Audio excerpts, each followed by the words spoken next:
let's start the afternoon session. I'll start the session with one clarification and one announcement. The announcement is that tomorrow we plan to distribute a page, a note with all kinds of references and bibliographic references to the talks we're going to present during the entire winter school. So there you'll find the required references. And the clarification is about the point in Yehuda's earlier talk about Yaro's construction. He talked there about the permutation bit, the signal bit, which every wire has. And in fact, if a wire has an out degree which is greater than 1 and goes into several gates, then we can use the same signal bit for all copies of that wire. Okay? So you don't have to use different signal bits for each copy. You can use the same one. Okay. And now let's go to the first lecture of the afternoon session, which is about secure computation in the multi-party setting. So we're talking here about secure computation where we have more than 2 parties, and actually it happens that the setting here is quite different than that in the 2-party case. The original, the seminal result in this area is by Goldreich, Mikali, and Wigderson, which showed that secure computation is possible in this setting. We're going to first discuss this construction for the semi-honest setting with semi-honest adversaries. Then we're going to show a compiler that takes a construction secure in the semi-honest setting and translate it to a construction secure against malicious adversaries. And that's the second part of the lecture. And what's important, what's kind of important and yet disturbing about this construction is that the number of rounds depends on the depth of the circuit we're going to evaluate. So if you have a very deep circuit, the parties have to do many rounds of interaction between themselves, which might be a big issue if there are many parties. So basically, they all have to be online at the same time. So this is something which is not optimal. I'm going to touch just in a few slides another construction of Beaver, Mikali, and Rogoway, the BMR construction, which does secure computation in the multi-party setting with a constant number of rounds. Now, the construction of GMW, maybe the best place to read about it is in Oded Goldreich's book, in the second volume of his book, chapter 7, where he discusses this construction in a lot of length, much longer than what I'm going to discuss here. So the setting we have is that of n parties. Each party, P1 up to Pn, has a bit. And just to simplify matters, let's say that each of them has a single bit as an input, and they have to learn outputs. So the input bits are x1 to xn, the outputs are y1 to yn, and it's easy to generalize this to setting with longer bit inputs and outputs. The functionality is going to be described as a Boolean circuit, as in Yaro's construction. And just to simplify matters, let's assume that all gates are either an exclusive OR gate, XOR gate, which is essentially addition modulo 2, or an AND gate. And just to have completeness, we might need a NOT gate, but NOT can be efficiently computed by XORing with 1. Okay, so we can compute any function that we want here. And actually, there's nothing special about these functions. The same construction can be applied to any Boolean gate. We also assume that the wires are ordered so that if wire K has inputs I and J, then K is louder than I of J. So if we're going to process the gates one by one, starting from gate number 1, then by the time we get to a gate, we already process the gates which are the input to that gate. Now we have an adversary, and here the adversary might control a subset of the parties, not just a single party. And of course, we would like the protocol to be secure against adversaries who control as large a subset as possible. Ideally, against an adversary that controls all parties except 1. What we require here is that the adversary decides in advance which parties it wants to control. Okay? So the decision about which parties to control is non-adaptive. Adaptive case is much more complicated, we're not going to discuss it. The communication is synchronous, and we assume private channels between any two parties, and they can be implemented using encryption. So since everything here is going to depend on cryptographic assumptions, we can assume that encryption is available. We're going to discuss first the semi-honest setting. Then we're going to discuss a malicious setting with no abort, where parties can be malicious, but they run the protocol until the end. And there it's possible to show the protocol secure against any number of malicious adversaries.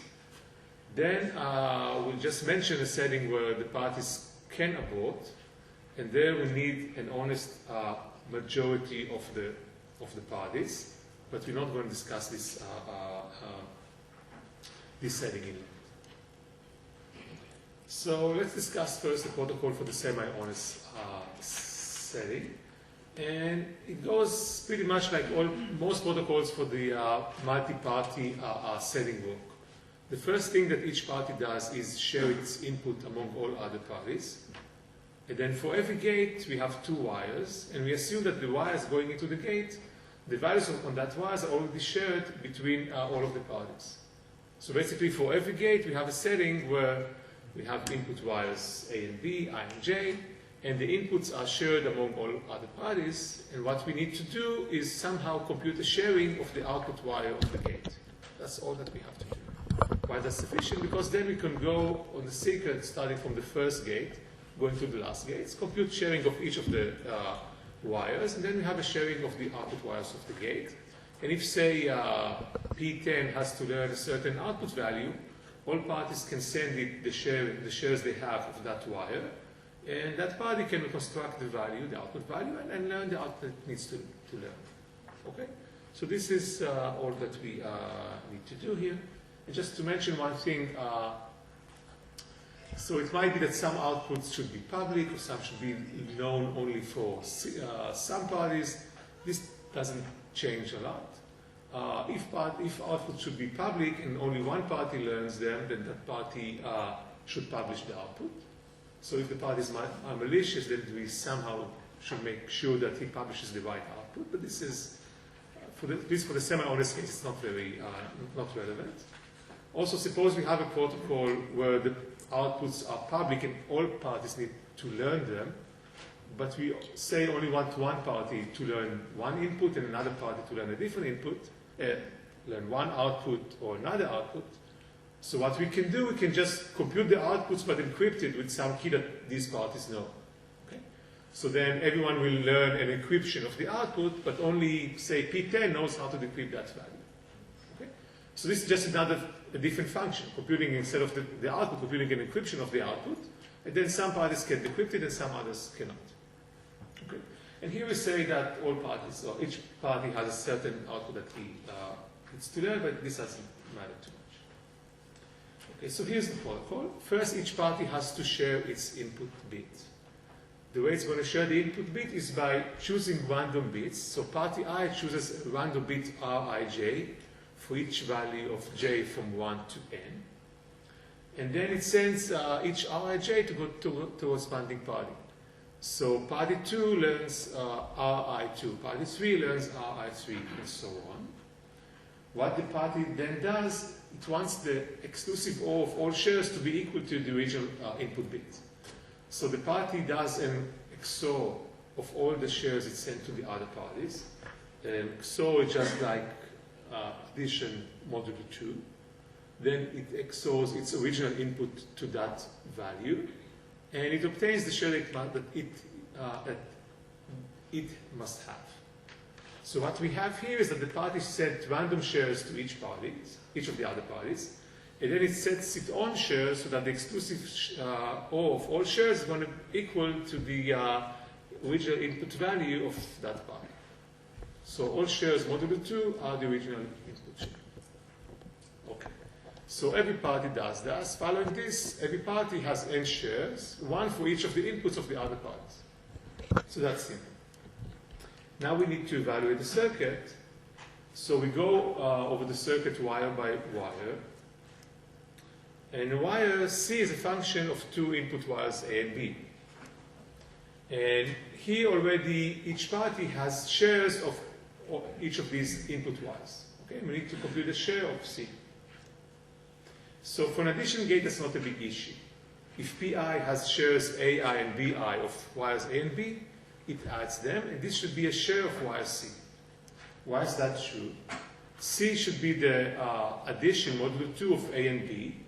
Now A is A1 up to AN, B is B1 up to BN. If we sum them, we can just sort these shares differently. So it's A1 plus B1, A2 plus B2, and so on. A1 plus B1 is just the share that P1 just computed. And the same for A2 and A3 and so on. So each party now has a share C1, C2, and so on, which are shares of the C that they all should evaluate. So addition gates are very easy, and each party can do the sharing by itself. The main issue is, of course, computing the multiplication gates. Okay. So C is A times B, and the parties have additive shares of A and B. And they want to compute an additive sharing of the multiplication.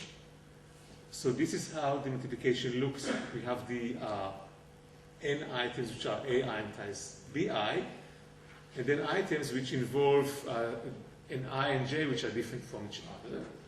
And we can just sort these items according to the I and J coordinates here. So we somehow should share all of these values among all parties, or the sum of these values among all parties. So PI here will obtain a share of the items which involve shares that it already knows.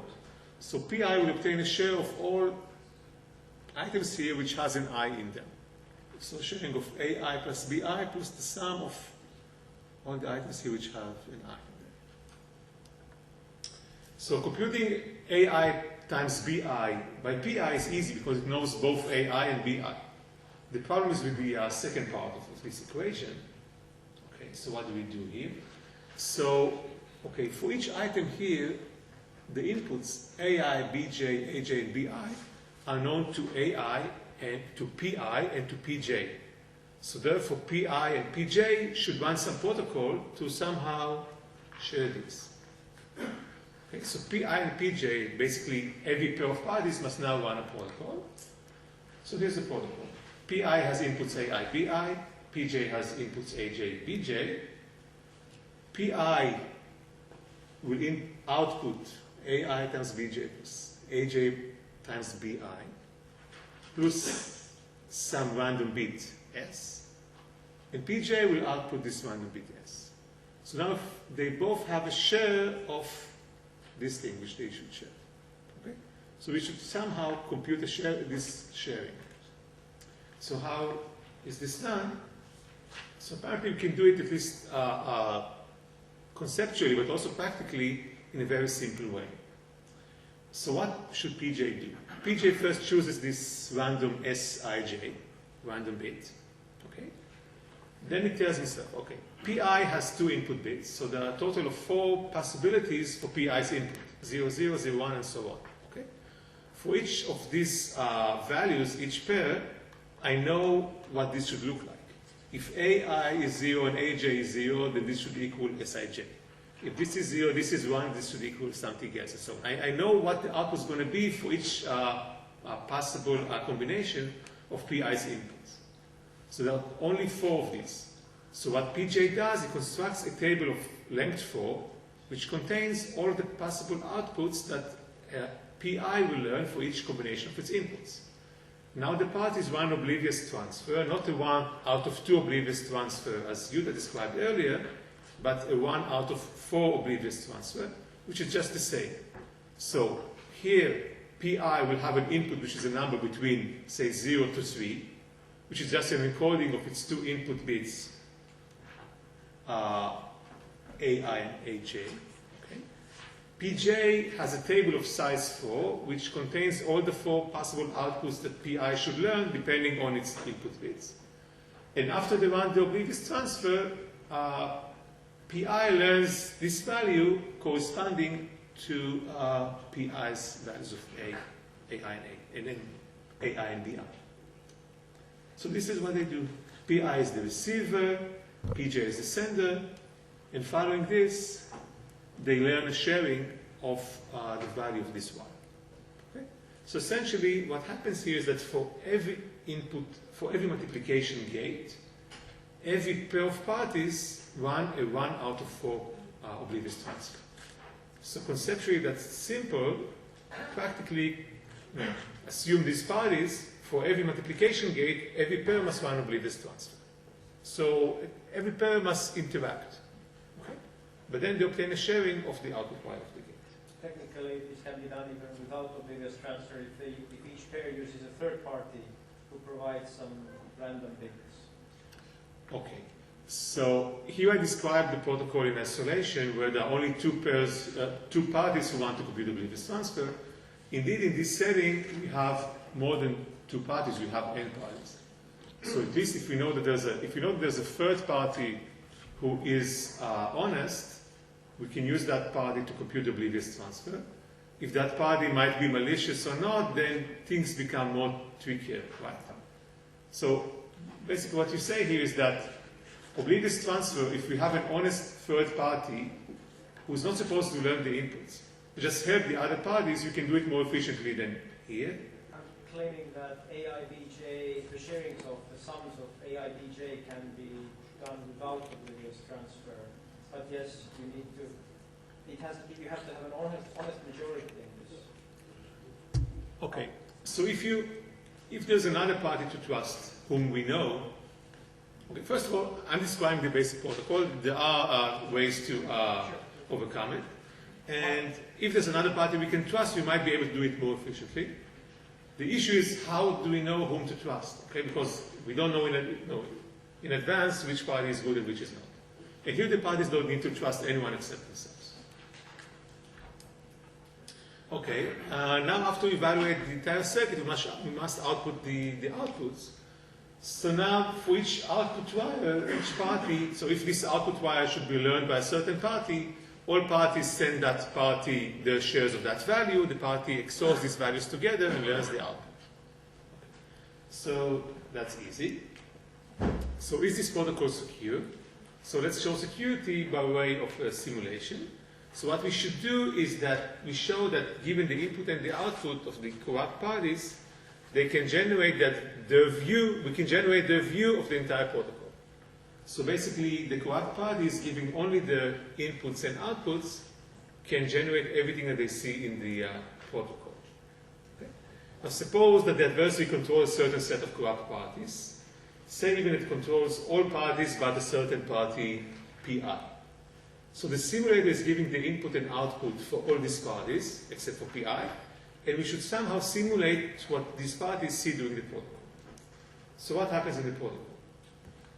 First, for instance, how the simulation is going to look like. First, for input wires, what these parties do in the corrupt set J, for each of their input wires, they send a random share to this poor PI, who's the only one who's honest. Okay? And they simulate as if they receive the random share from that PI, which is actually exactly what happens in the real protocol. Then what happens for multiplication gates? Then if so for every j who's corrupt, if I has an index which is greater than j, then they run an oblivious transfer where j learns something from I. So in the simulation, they simulate as if j learned a random bit. This is true because in the oblivious transfer, if we go back, the party who was the sender chose a random bit, and these values depend on this random bit. So as long as we don't know what random bit was chosen here, the receiver receives a random output. So this is a correct simulation. Now if j is greater than I, then in the oblivious transfer, j is the sender. So what it simulates what the sender will do in the oblivious transfer. Just choose a random Sij and decide the table values accordingly. Now for the output wire, it's also not tricky. So for their output wires of the parties in J, so for every output wire of a party in J, what the parties do, they say, okay, in the real protocol, we receive some message from PI that enables us to construct this output value. Okay? The simulator knows what this output value should be, because that's part of its input. It knows what are the shares that all parties in J have. It just doesn't know what's the value that PI should send them. Okay? But the value that PI should send them, if we exclusive OR it with all the shares they already have, must be equal to the output value Yj, which they already have. So it's easy for the parties to compute what's the value that PI should send them. So they can simulate this as well. Okay. So this is essentially what I just described, that, how the simulation goes. This is the argument why the messages that the party sees in the simulation have the same distribution as in the real execution. So what about performance? So here, for every multiplication gate, all parties, or each pair of parties, must run oblivious transfer. Oblivious transfer requires communication and requires some exponentiations. So that's not that nice. Exponentiations take more than symmetric key operations that are needed in, say, in Yao circuits. Okay? So they're less efficient by, say, 2 orders of magnitude, and we have to do several of these for each gate. Also, the parties need to interact. So it means that all parties have to be online at the same time. Suppose at some time, we want to compute some function among all of us.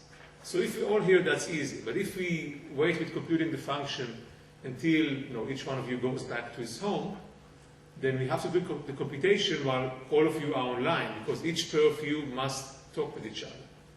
And it might be hard to find a time when, with different time zones, all of you are online and ready to interact. So this is actually a big issue here.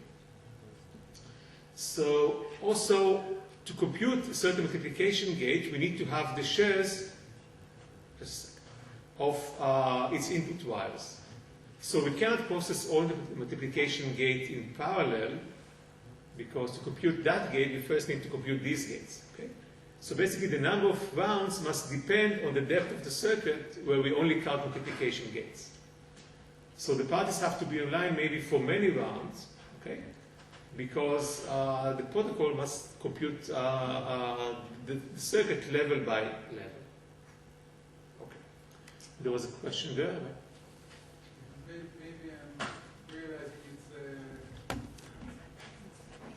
not the time shortcut, but so you can do the oblivious transfer in parallel for all parties? Okay, so the question was whether we can do the oblivious transfers in parallel for all parties. Okay, if we cannot do them in parallel, then the number of rounds will be much larger. Okay, so if we're talking about the semi-honest case, then doing oblivious transfer in parallel is not that hard. In the malicious case, it's more of an issue. But let's assume for now that we have an oblivious transfer which we can run in parallel.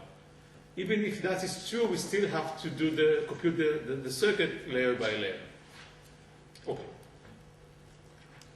So that was the GMW protocol. And just before going to the malicious case, let's discuss another protocol, that of Beaver, Mikali, and Rogaway, which is more efficient in the sense that it runs in a constant number of rounds. So this constant number of rounds might be quite useful if the latency between the different parties is high. And then every round costs a lot of time. So this BMR protocol is essentially a multi-party version of Yao's protocol. This is the original paper, and later, I guess, it should be 2009. So 19 years later, together with Asaf Ben David, who's here someplace, and Noam Nissan, we implemented that protocol and also simplified it. And actually, only when you try to implement the protocol, you get to see what are the actual bottlenecks of it and where the issues were, which are easy to write as a short paragraph, but hard to implement. So the BMR protocol, it works pretty much like Yao's protocol. So for every wire, we set 2 garbled values. We call them seeds here. And what's different here is that the seed, garbled wire, value of each wire, is the concatenation of seeds generated by each of the parties. So for each wire, each party chooses a random seed, a random garbled value, And the actual seed of the wire is the concatenation of all of these. And those looking in the notebooks, this slide does not appear in your notebooks. I'll put it online, but it doesn't appear there. And actually, there are several points here where I change the slides, and I constantly keep it. So if I give the talk next week, I'll change the slides again. So, okay, so it's ever changing, but okay, I'll put this online. Now, for every gate, the parties are going to compute essentially the same table that we have in Yao's circuit for gates. A table which has 4 entries, 1 for each combinations of the inputs. So in Yao's protocol, that was easy because one of the parties just constructed that table. What we do in the BMR protocol, all the parties collectively run a secure computation which computes the table. So basically, this table should get the seeds of the 0, 1 values of the input wires and computes the seed of the resulting output wire of the circuit. So this is what this is just writing this again. So what the parties need to do here is do a secure computation of the table. What's nice is that the protocol is constructed so that all these tables can be constructed in parallel. So therefore, okay, we don't have to compute the circuit layer by layer. We can in parallel construct the circuits, the tables of all of the gates. Okay? So the number of rounds required for this is constant. It might be large, might be 10, might be 100. It's actually more like 3 or 4, but it's constant. It doesn't depend on the size, on the depth of the circuit. Okay? So the parties can compute the tables of all of these gates in parallel, and then they somehow evaluate. I'm going to talk about this in a minute. But this is, okay, in the original BMR protocol, this is just one short paragraph. It just says, take your favorite secure multi-party protocol and use it to compute the gates. Okay? When you try to implement this, this is actually the bottleneck. Because you have to implement a functionality which is not that simple. I didn't describe it, but it's not very simple. And you have to do it for every circuit, and this is actually the main bottleneck, and we had to work trying to make this as efficient as possible. And actually, given the tables, it's pretty easy, because then we generate a sharing of the input wires, and then using the tables, just as in Yao's circuit, we can compute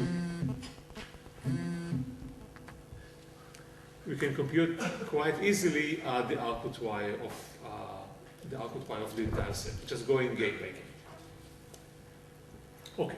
So that was BMR's protocol. Now we're going to discuss the malicious case. So the malicious case, let's first talk about the GMW protocol. What can go with the protocol I described in the malicious case? So many things can happen. PJ received a share of PI's input. It should use it in the protocol. But it can use a different share. If you just say reverses the share from 0 to 1, 1 to 0, then essentially it reverses Xi's input. Say it can be, very powerful if you're computing auctions and I want to change PI's input to the auction. Also in the oblivious transfer, they had to give specific inputs to oblivious transfer. They could use any inputs they want. Okay? So essentially they can break havoc with the entire protocol. Actually the last point is, maybe the most powerful one. Just compute the entire circuit correctly, but when I have to send to PI a share of its output, I'll send it a different share. Say, changing its output from 0 to 1 and vice versa. So you can do everything you want to. So the way we construct a protocol secure against malicious adversaries, it's actually a generic way that can be applied to almost any protocol which is secure in a semi-honest case. And it basically proves that in every step the parties are doing what they should be doing. Okay? So the idea is like this. You have a protocol which is secure for semi-honest parties. Okay? If the parties are semi-honest, everything is fine. The problem is that parties are not semi-honest, therefore they can do whatever they want. So what we're going to enforce is that they run as is described by the protocol, and actually require them to prove for every step they do that they follow the protocol. If we do that and handle all kinds of other cases, then essentially we have the semi-honest setting again. And in this setting, we know that everything is secure. This is actually a very useful paradigm. You first design a protocol for the semi-honest setting, which is much easier than the malicious setting. Then you use generic compiler and transform the protocol to be secure in the malicious setting. Okay? And we describe it to basically for the GMW protocol, but the same approach can also be used to the BMR protocol. And another issue is, once you have this approach, it's also very easy to write, it is easy to hand-wave security in the malicious model in your papers. You write a protocol for the semi-honest case, and then you just say, let's use this GMW compiler to enforce semi-honest behavior. Okay? So first, that's not that easy because you have to handle all kinds of strange cases. Also, if someone wants to implement your protocol, this compiler might be easy to describe, but it might be very hard to implement. Not hard to implement, but it might be very costly in terms of performance. Okay. So there was a question there? Yes. Does this approach work for cases where we allow malicious to abort, only if we don't allow them to abort? Okay. So abort is another issue, and we're not going to discuss it here. So abort is... So basically what the compiler does, it makes sure that if the parties do send messages during the protocol, the messages are correct. Okay? But it cannot do anything with parties which abort and do not send any message. Okay? So handling aborts is much harder. I'll just give a hint, okay? But I won't discuss this. Basically what you want to do is, say, share my input or my share among all of you.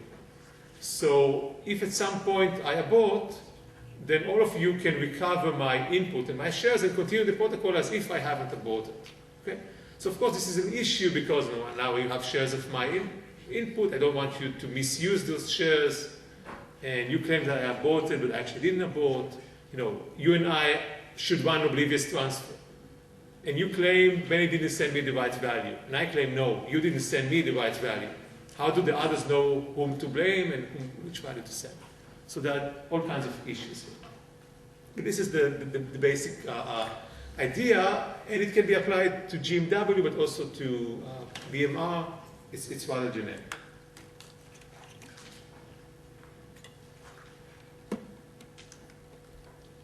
Okay. So as I said, in every step, each party proves in zero knowledge that the message it sends are according to the protocol. So here I wrote zero knowledge, and as far as I can tell, this is the first time in this winter school that we mentioned the word zero knowledge. So we have to please say something about it. So tomorrow Yuda is going to discuss zero knowledge in length. I'll just give you a very brief introduction to zero knowledge. Okay? So it's a setting where you want to prove statements while revealing no other information about the statement but their validity. For instance, I prove to you that I know a password to enter a certain account, but I don't want to reveal the password to you. Okay? So you shouldn't learn the password, just learn that I know the password to that account. Okay? So it's not clear, those who hear it for the first time, it's not clear how this can be implemented. But it's actually, it's a very useful tool. So just describe the definition of zero knowledge. So we have two parties, a prover P and a verifier V, and we have a language L. And P proves that a certain input X of it is in the language without revealing anything. Say the language is the password which allowed to open this account, access this account. So we require several properties. The first is completeness. So this means that if X is in the language, if this is a correct password, then the verifier V always accepts. Okay? The other property is soundness, meaning that V accepts only correct inputs. This means that if X is not in the language, then the probability that V accepts is negligible. It's almost zero. Okay? So if I don't know the password, the probability that I'll be able to convince you that I know it is almost zero. Okay? And here we can ask for computational soundness, meaning that it only holds when the prover is polynomial time, meaning that the prover that has infinite power might be able to cheat. But these are all kinds of delicate notions of zero knowledge that I won't get into here. More importantly, so up to here it's all just a proof system. Say proving that I know a password. So up to here I could just prove it to you by showing you the password, right? If it's the right password, no. If I know the right password, I can show you that I enter the account and just give you the password. If I don't know the right password, the probability of me giving you the right password is almost zero. Okay? So there's nothing special here. The zero knowledge property is the important one. It should show that I didn't reveal anything to you but the truthfulness of the statement. Okay? So here that's how this is defined. So we should show, in proving the zero knowledge property, a simulator S that gets only this input X and generates an interaction which is indistinguishable from the interaction you see in the protocol. Okay? So X in the password case, okay, would be the statement Benny can enter this account. Okay? So somehow the simulator should give you an interaction which is exactly what you'll show when I prove this statement to you. Okay? So here, even though you don't know the real value, or don't know exactly why X is in the language L, you don't know witness for this statement, you'll be able to simulate whatever you see in the proof that I'll show you.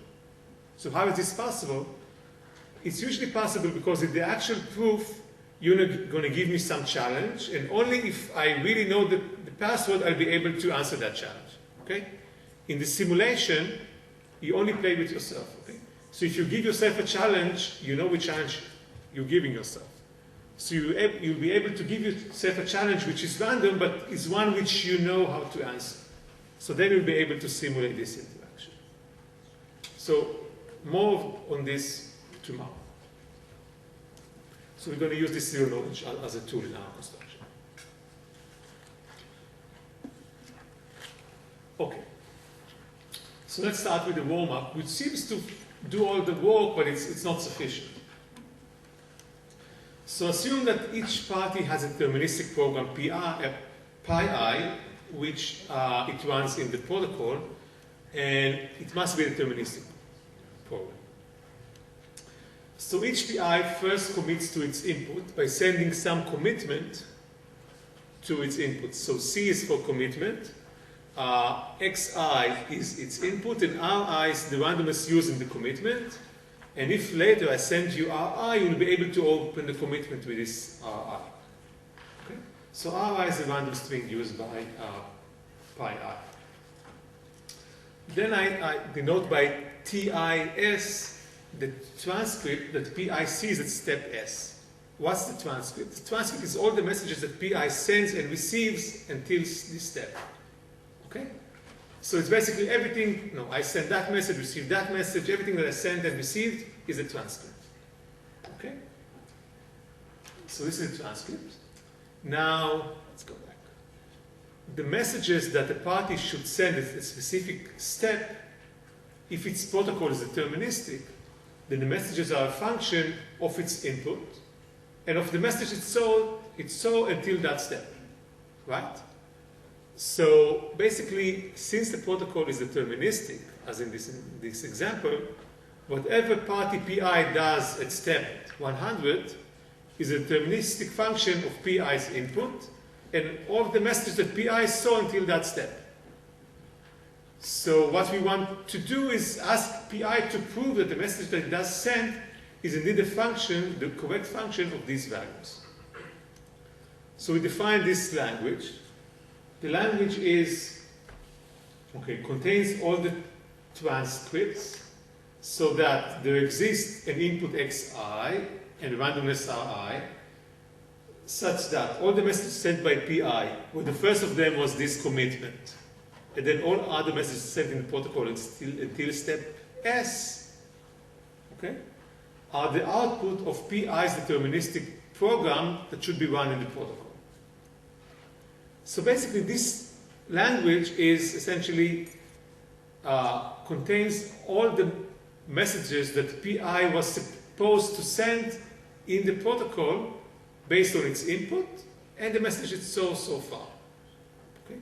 So a party which is semi-honest must send messages in this language. So this language might be complicated, but it's essentially it's a computer program, and we should basically prove that giving these inputs, the program outputs what's in what the party exactly said. So everything here is public except for these inputs of PI, which are secret. So then what we require in this protocol is that when PI sends a message, it adds a proof that the transcript, including that message, is in the language. Basically, it proves that the message it sends is according to the protocol it must follow, and according to the input and randomness used to generate this commitment. So the idea, actually, conceptually, it's very simple. Every step, whatever PI has to do is a function of everything he saw so far and of its inputs and randomness. And then you should just output, add a proof showing that it actually follows this, this protocol.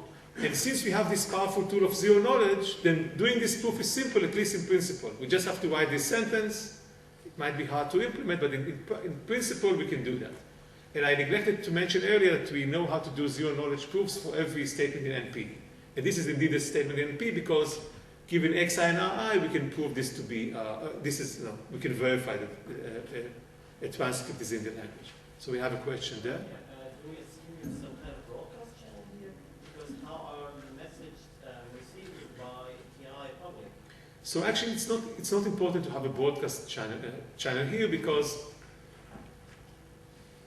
actually it is important because the message, if I send you a message, okay, it's a function of all messages that I received, right?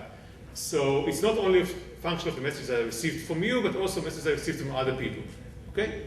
However, if we have a public key infrastructure here, okay, we can implement broadcast, but actually, I can also prove to you, I received that message from Yuda, and this is from Yuda because it's signed by him, and I use it in my protocol, and so on. So, at least in principle, everything is an NP statement. Okay. All right. So, in principle, everything is here. It's easy. However, we have a problem here. And the problem is that this construction is good if the protocol, the program, pi is deterministic. It's not necessarily good if the program is not deterministic. Why is that? Because in the program, the parties need to use, in the actual protocol, the parties need to use randomness. They need to choose shares at random. In the oblivious transfer, they have to add random shares. The oblivious transfer protocol itself, which I didn't describe, uses randomness. Okay? So the parties need to use randomness. The protocol that I described in the beginning, in the semi-honest case, and the oblivious transfer protocol, which I didn't describe, they're all secure, assuming that the randomness is random and is independent of everything else that is used in the protocol. Basically, that you flip random coins and use them for the randomness. We don't know what happens if parties choose randomness, which is not necessarily random. Specifically, if I'm a party and I should send random shares to each one of you, suppose I'm not sending random shares, but shares which are all equal to each other. So they all cancel out. Maybe I can do bad things here. Okay? So the previous construction I wrote here cannot handle the issue of choosing true randomness. Okay? How can I prove to you, okay, I can prove to you that I follow the deterministic protocol because that's a language here. How can I prove to you that I chose some random bits? Okay? It's not an NP statement, I should flip coins or, somehow I should choose random bits, and it's not clear how to implement it here. This is actually a main issue which complicates the protocol quite a bit. So here I said it's conceptually simple, but might be not trivial to implement. Now we're getting to the less simple, even in the conceptual level. Okay, so I'll describe the full compiler, but I won't be able to go into all details. I just have to give you the main issues where things are not as easy as they sound or as they look initially. Okay, and actually, the compiler I described you for the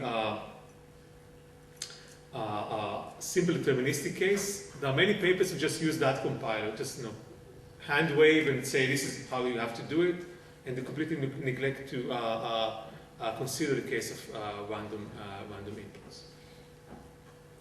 Okay, so we describe a protocol which is secure against any number of malicious parties, but we know aborts, and we're not going to discuss the aborts here. And we're going to have a communication model here where we have a broadcast channel. Okay? So just to simplify things, we have a broadcast channel, so say it's a bulletin board. If one wants to send a message, it just puts this message on the bulletin board, everyone can read it. What's important with the bulletin board is that P1 cannot send different messages to different parties. If you send a message, it's going to be the same message to everyone. Okay? That's very important here. Actually, broadcast can be implemented rather easily, if we have a public key infrastructure. Basically, you can encrypt and sign each message that you send, and other parties can verify it. So if we assume that we have a public key infrastructure, PKI, then we easily have this broadcast. Okay, so let's assume we have a broadcast channel. Okay. It might not be straightforward, but with a PKI you can construct a broadcast. Okay, so the compiler has these phases. Each party commits to its input. Actually, this step by itself is not trivial because the commitment must be done with a random R which generates the commitment. Okay, a random key for the commitment or for the decommitment. So how can we ensure that the party has a random key for the commitment? Then there should be a coin generation phase where the party generates random coins for each one of them. So here the first idea is like this. Okay, party 1 will not generate the key by the random coins by itself, but say that all parties participate in P1's choosing its random coins. How is that done? Each party chooses a random string, as long as the number of coins that P1 needs, and they all send it to P1, and P1 will use the exclusive OR of these strings. Say we also have a mechanism to enforce it's actually going to use the exclusive OR of the strings received from the other parties. That's not enough because here if the parties choose the strings one after the other, one party will be the last one to choose the string, say Pn. So now essentially Pn can enforce whatever value it wants to have for P1's random's input.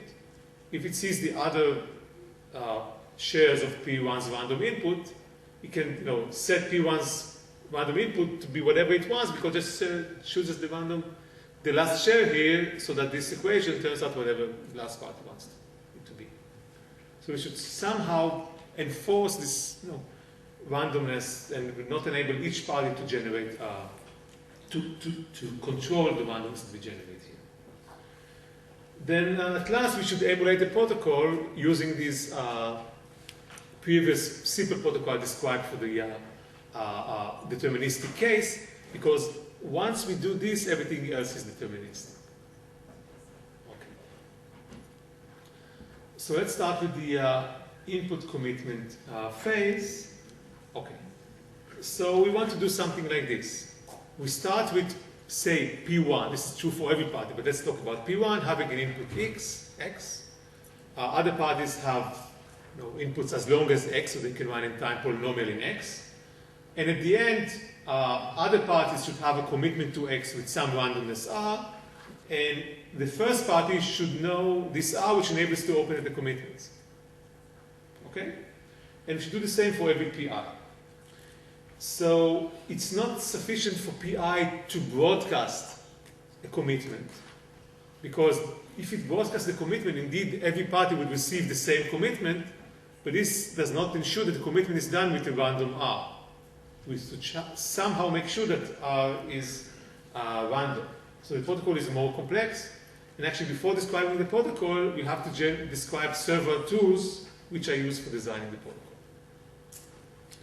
So here are the tools. They're quite simple. They go from the more simple to the more complicated.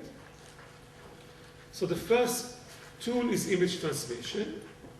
So the first party has a value A, and all other parties received f of A, where f is some known function.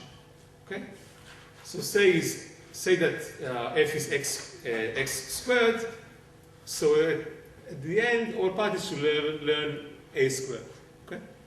So we can ensure easily that all of them receive the same output using the broadcast channel. We must ensure that the output is the same one for all of these. Okay? So how is this done? So P1 broadcasts this f of A. Okay? Now, how can parties be sure that this is the right value that was set, that the right value was sent? So what they do is that P1 proves to each party separately in zero knowledge that it knows that A such that this is the f of A. Okay? So P1 proves this for each of the parties separately. Okay? Now what happens? Okay? No. How can we ensure that all parties, either all of them accept or all of them reject? Okay? Because it might be that one party rejects, other party accepts. One party might be malicious, so it might be that the malicious party said that it's okay, the other party, the good party said it's not okay, or vice versa. So how can we enforce this uniformity among parties? So what we require that is in these zero knowledge proofs, if one party PJ rejects, it's not just sufficient for him to say I reject and I don't believe this proof. It should broadcast the reason why he doesn't believe the proof. Namely, broadcast this transcript of the zero knowledge interaction, the zero knowledge proof showing why he doesn't accept the proof. Basically saying, I sent P1 this challenge. He replied me with this message. I sent him that message, I received that message, and look, according to the zero knowledge protocol of this and this, published in Crypto 2012, this is incorrect, so he didn't convince me that this is the right, that he sent the right f of A. So PJ, if he rejects it, should actually publish the reason for rejection so that all parties can read it. Then at the end we say all parties, they should look at the bulletin board. If they see that someone published a justifiable rejection, then they should reject themselves. If no one published a justifiable rejection, namely if no one rejected, or if someone rejected but it wasn't able to convince me that the zero knowledge proof was incorrect, the one that P1 does, then I don't reject. Okay? So what we have here, essentially, we need to decide, all good parties, honest parties, must decide between themselves. All of them should decide whether the P1 was sent the right value or the wrong value.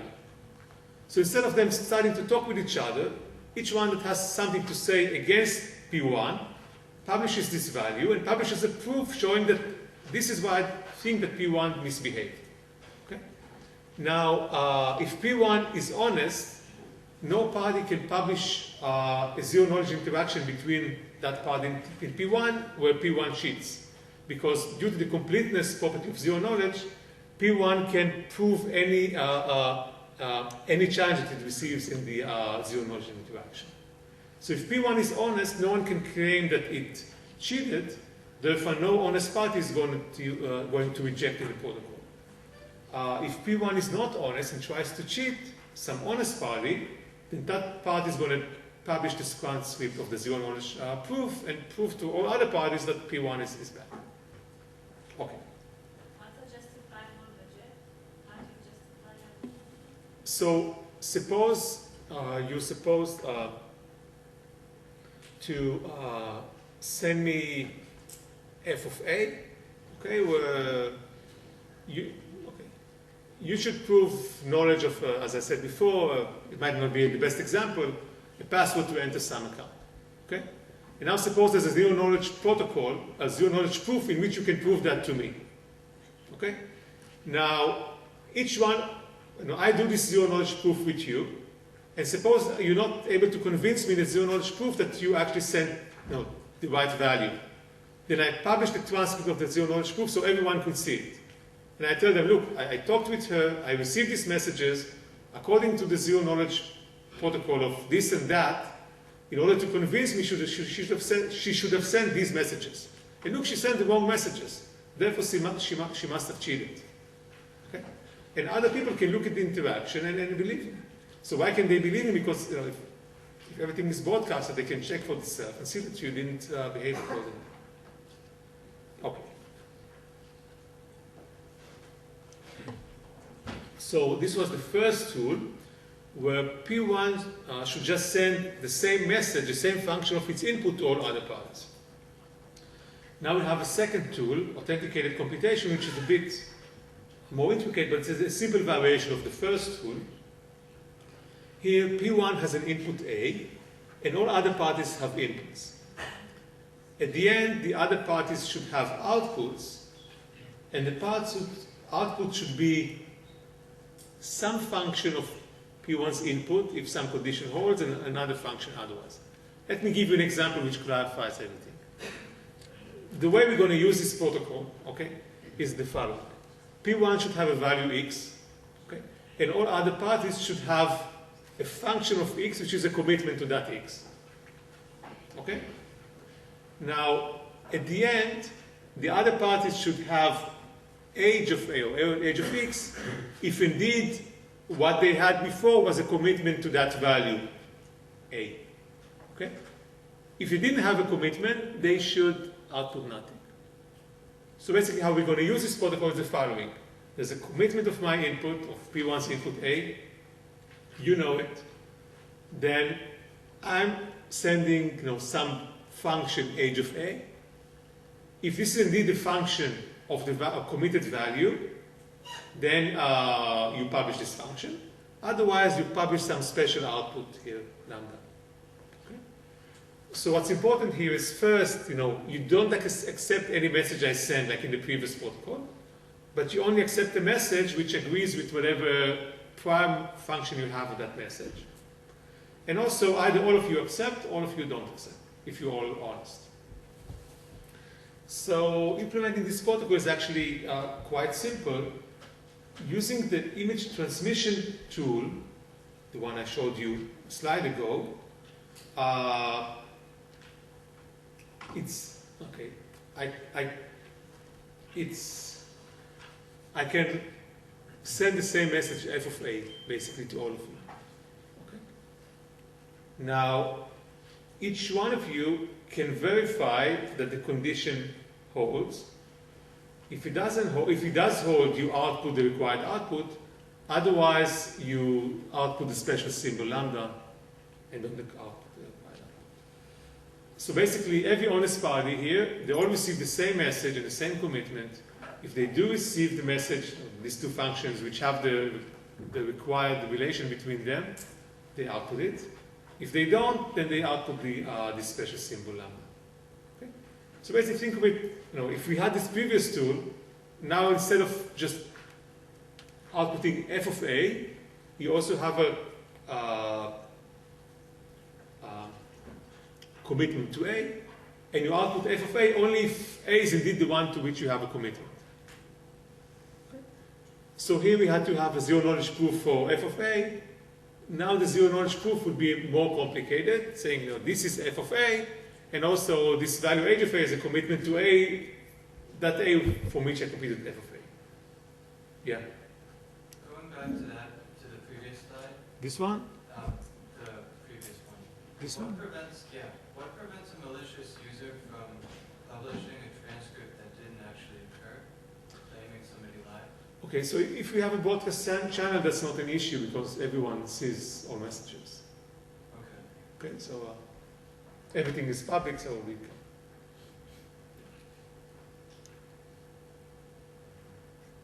Okay. So now the third tool, which is a multi-party augmented coin tossing. So the required functionality is the following. We start from nothing. At the end, the first party has a random output. So I didn't write it specifically, but R should be random. And the others should have some function of this R. Okay, they all should have the same function. We're typically going to use it so that the first party have a random R and S, and the other parties would have a commitment with S to R. This is how we're going to use it. And the main challenge here is not by giving the same output, because this was covered by the previous tool we had, and not by ensuring that this is a commitment of this, because it was also covered by the previous tool we had. It's ensuring that R is random. Okay? So let's see how we do this. So the protocol is quite intricate. So it contains several rounds. First, each party Pi chooses randoms Ri and Si and uses the image transmission tool to send a commitment to Ri using Si to all other parties. So each one chooses a random string and sends it to all other parties. Then we open the commitments. All parties except for the first one open their commitments. Okay? So how do they open the commitments? They basically, one way to say it is that they use the authenticated computation tool I described before. Another is that they open the commitment and prove that it's actually an opening of the commitment, and do it using a broadcast. So if anyone objects to this being a legal opening of the commitment, that party can reject, and every other honest party can verify this. So now all but the first party open the commitments. Now, okay. So if the commitments were opened correctly, the parties say, okay, what I as J think that Ri's original value was is the Ri which it opened. Otherwise, just set it to be my randomness. This doesn't matter too much. And then, what's important here is that the first party here is the last one to open. Okay. What it does when it opens, it sets the random R it should have here to be the exclusive of all the values open in this step, and its own random input, which it committed to. And it sends a commitment to this value to all other parties, and it also proves this was done correctly. So what happens here? Everyone commits to their inputs. Okay? Everyone but the first party opens their commitments. Okay? And only then does the last party not necessarily open its commitment, but rather set its output R, which must be random, to be the exclusive O of its original share, and all other shares that other parties opened. It sends a commitment to that value and proves that it was okay. So let's see what happens here. If indeed R follows the protocol, the P1 follows the protocol, then it's enough that one party was honest. Okay? If one party was honest, that party chose a random Ri.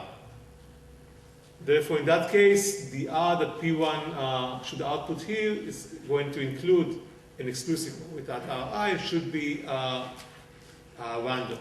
Now, can P1, a malicious P1, somehow cancel that random Ri by choosing, say, R1 to be equal to Ri so that they will cancel?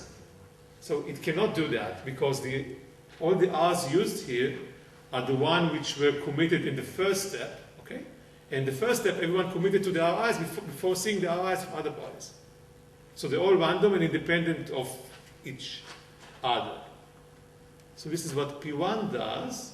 And P1, what it does, it sends a commitment to this R, you can put it here, and basically it proves this R is the exclusive of the R1 which I committed to, but I don't tell you what this R1 is, and this R2, R3, and so on, which the other parties opened. Okay? All the parties see on the commitments? Excuse me? All the parties see the commitments? Yeah. So whenever I say that some party sent a message, it's in a broadcast channel, so everyone sees it. So in the beginning, we all see, each one publishes a commitment. Then everyone but me opens the commitment. Then I send you a new commitment to my R, okay? And a proof saying, okay, this R to which I committed here is the exclusive O of the R1 which I chose in the first step and broadcast the commitment to, okay? with each of the R2, R3, R4, and so on that you published here. So this seems like a long statement, but essentially it's an NP statement for which there is a zero knowledge proof. Okay? And since, basically this R is the exclusive O of values which are chosen independently because they were hidden inside commitments, and at least one of them is random, this R should be random.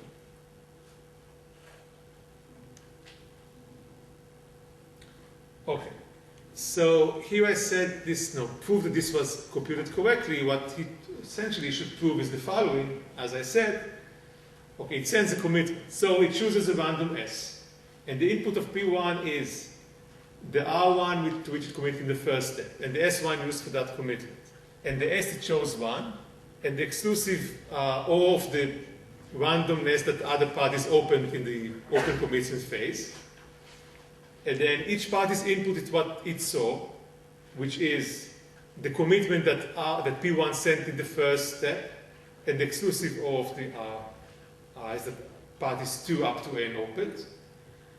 And then the statement that it should be proved is that, okay, the C1 that P1 published in the first step is the commitment with this S1 to this R1, and that this exclusive O is the right one, and that the commitment that P1 that each party should publish is the commitment with this S from the first line of the XOR of all the RIs that I described here. Those published by parties 2 up to N, and the one which P1 committed to in the first step.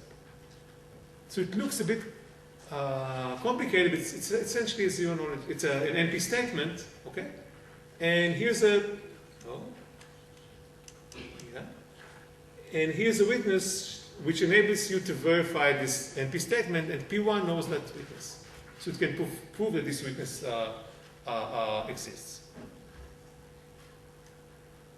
Okay, so these were the tools we needed, and now we're in the right point to describe the main protocol using these tools.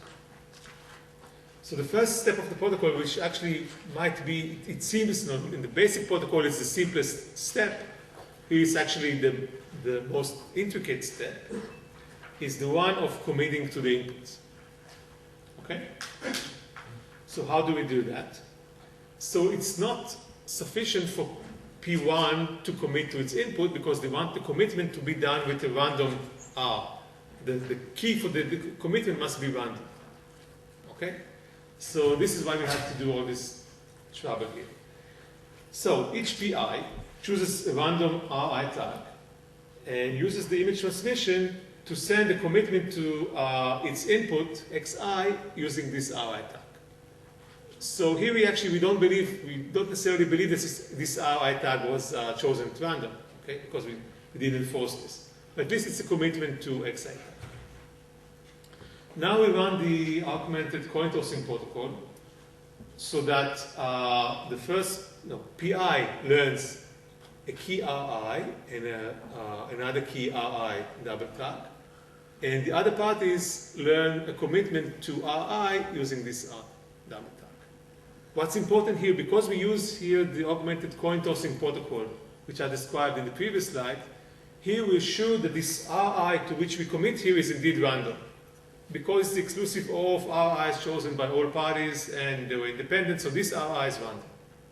So here we have a commitment to the actual input using some RI, which is not necessarily random, but here we have a random value committed with a random value. Okay? Maybe.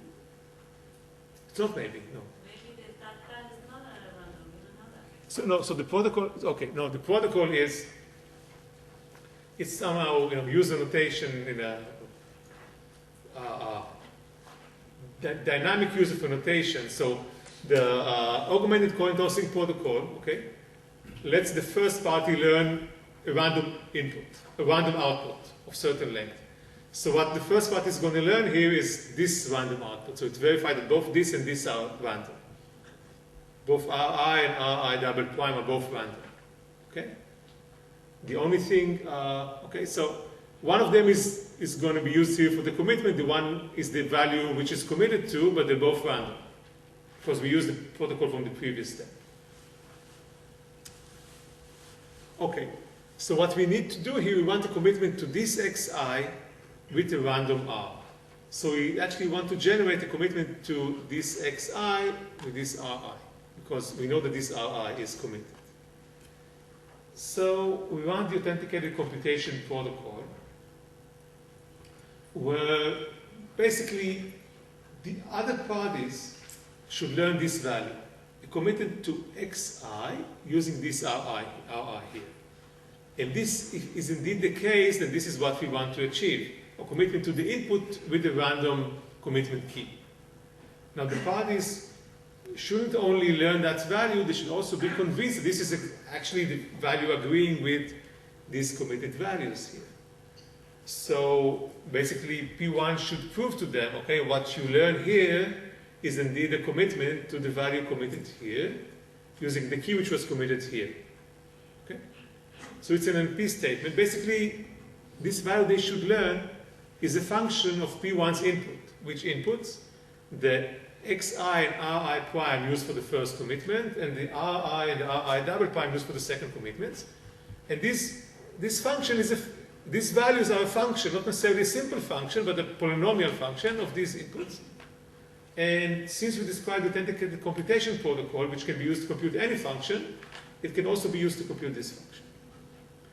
So when we finish this step, the other parties learn a commitment to PI's input using fresh randomness. Okay. Now the next step of the protocol was generating coin tossing. So here we have this augmented coin tossing protocol where each party learns a random output and the other parties learn a commitment to that output. So that's easy because we already described all this in the previous slide. Now we have to emulate the protocol. So basically in every step, okay, the parties, each party has a protocol that it must follow, a program it should follow, which is now deterministic. Because the program, it might have been random, originally, but essentially a deterministic function of that party's input and of that party's randomness. Okay, once we know the randomness, the protocol is deterministic. So basically now we have this function of the transcript and of the previous, of the original input and the randomness of each party, which decide deterministically the output, the outcome, the message should be sent in this step of the protocol. So basically we do just what we had to do in the basic protocol compiler for the deterministic case. If Pi has to send a message, its input is the transcript it saw so far, and its original input, and the randomness it used to commit to its input. And it should prove that the message that it sends, it's according to the program it must run on its input and transcript. Each other party knows the transcript, it knows commitments to the input, and commitments to the randomness of PI, that PI must use, and it should verify the statement. So basically, each other party knows these commitments to the input and to the randomness. It knows the transcript, and it should verify that the message sent is indeed complies with these values. And that might not be very simple to compute, but it is a polynomial function. Polynomial function of these messages, and therefore there is a zero-knowledge proof for it. And actually, the authenticated computation protocol we had does exactly this thing. Just in that protocol, when I describe it, I said, okay, an arbitrary function f. Here I describe the function, which is not that simple. It's not just x squared, but it is still a polynomial function. Okay, so that's the protocol. So here we get almost to the end. So essentially the protocol says that any function can be securely computed. For the semi-honest adversaries, that was pretty easy.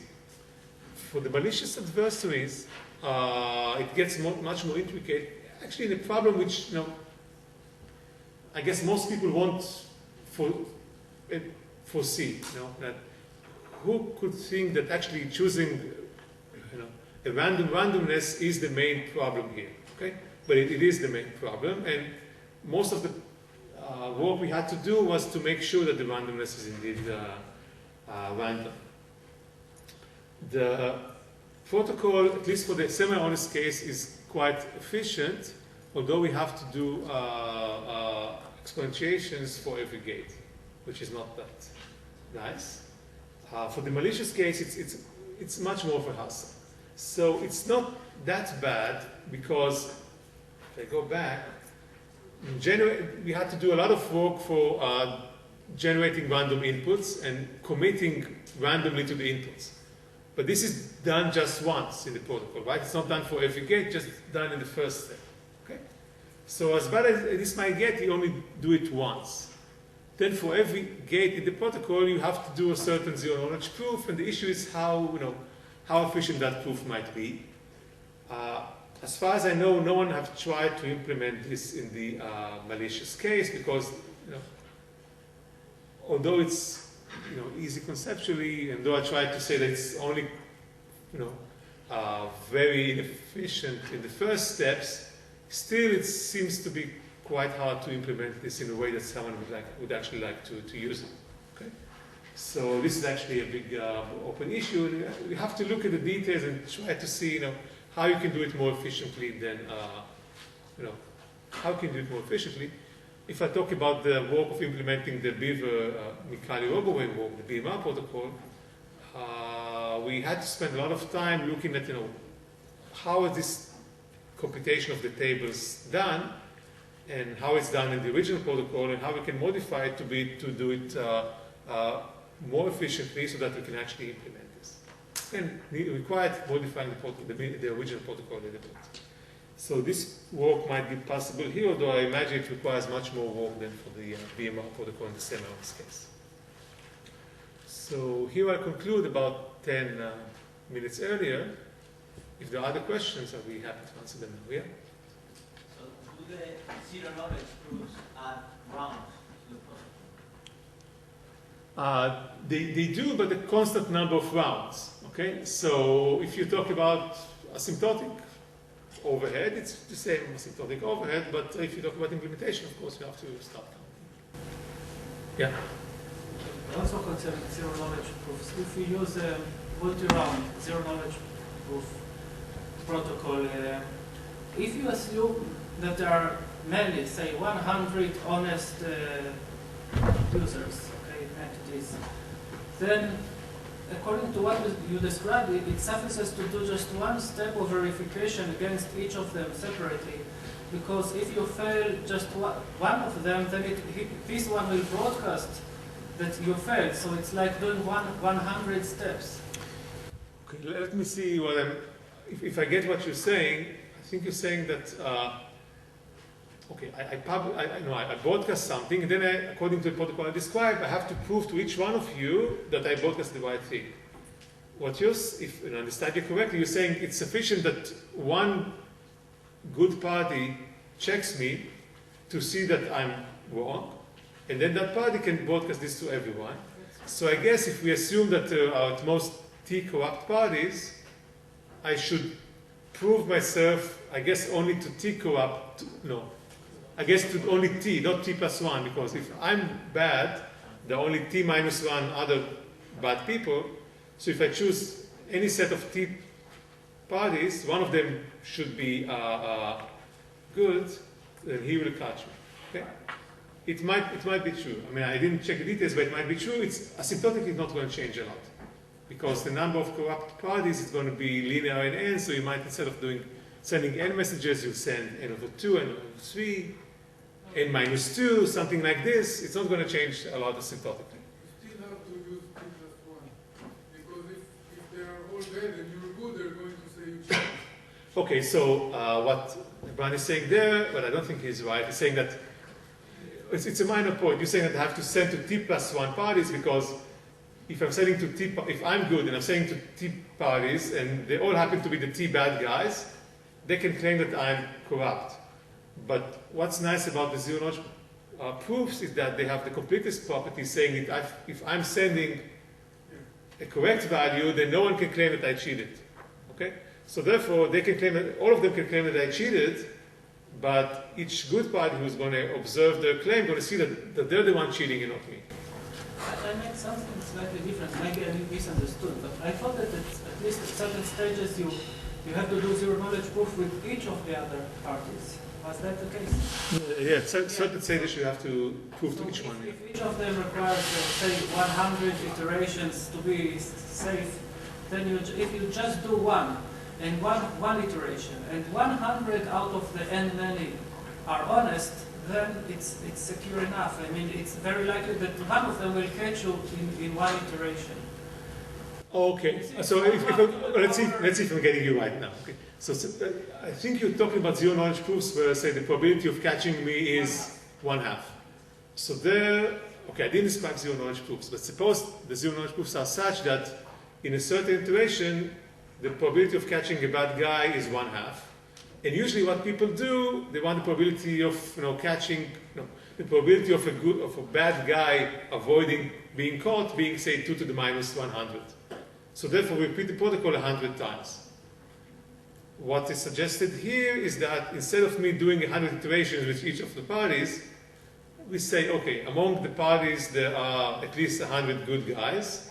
So I do just one iteration with each one of them, and the probability of me being lucky in all of the iterations with the good guys is 2 to the minus 100. That's actually a nice idea. I think it's going to work, but we have to check the details. It actually might be quite useful because you can reduce the number of rounds considerably. Okay. Okay, so let's have a break.